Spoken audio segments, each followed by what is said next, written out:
গাজার নৌকা পাহাড় তলি যায় ও মিয়া ভাই। ভাই রে ভাই, এইচএসসি পরীক্ষার্থীর পকেটে গাজা, তা আবার পরীক্ষার হলে। ভাবা যায়?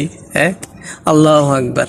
আমাদের ভবিষ্যৎ প্রজন্ম কতটা ধ্বংসের পথে এগুচ্ছে, কতটা নষ্টের পথে এগুচ্ছে, তার এক একটি প্রমাণ হচ্ছে এই ছেলেগুলা। এই ছেলেগুলা দেখবেন আগামী 2-3 বছর পর গাজা না, বাংলা নিয়ে ঢুকবে। ওই যে আমি একটা ভিডিও বানাইলাম না, যে বাংলা হচ্ছে স্বাস্থ্যের জন্য ক্ষতিকর, এমনকি এটি খেলে মৃত্যু পর্যন্ত হতে পারে। সেগুলো তারা আর পড়ুয়া করবে না।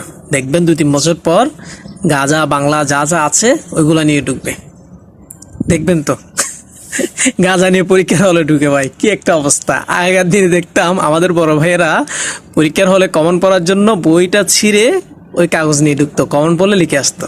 এরপরে দেখতাম যে মোবাইল নিয়ে ঢুকতো। হ্যাঁ, তারা আর ওখানে তো কোনো চেক, মানে আগে যে যেরকম একটা কঠিনভাবে পরীক্ষা নিত, এটা তো এখন আর নাই।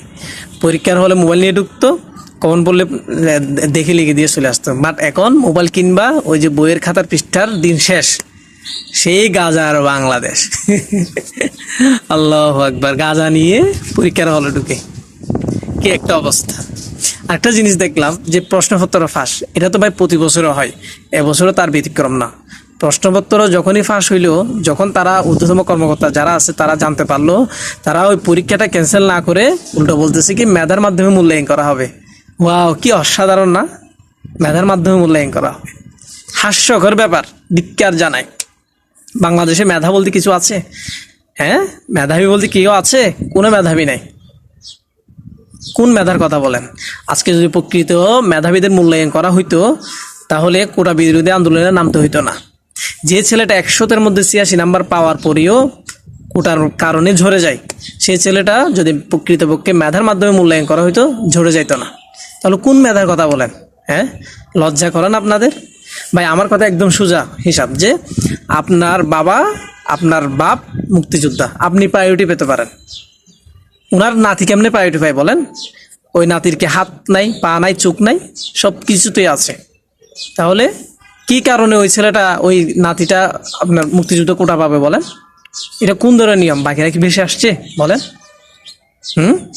এখন এমন সময় আসছে যে আপনার সন্তানদেরকে হাত পা ভেঙে বাড়িতে বসা রাখতে হবে, অন্তত পক্ষে ওই যে প্রতিবন্ধী কোটা আছে না, ওইটা পাবে।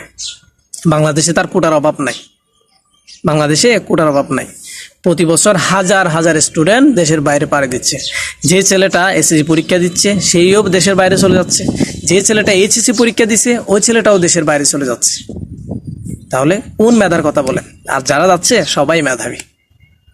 আগামী কয়েক বছর পরে দেখবেন পুরো বাংলাদেশটা মেধায় শূন্য পরিণত হবে, কোনো মেধাবী আর পাবেন না। এই যে এদের মতো গাজা কিংবা বাংলা নিয়ে পরীক্ষার হলে ঢুকবে, খাতা কলম নিয়ে আর ঢুকবে না, দেখবেন তো। কোন মেধার কথা বলেন? হ্যাঁ, কোন মেধার কথা বলেন? লজ্জা করেন আপনাদের?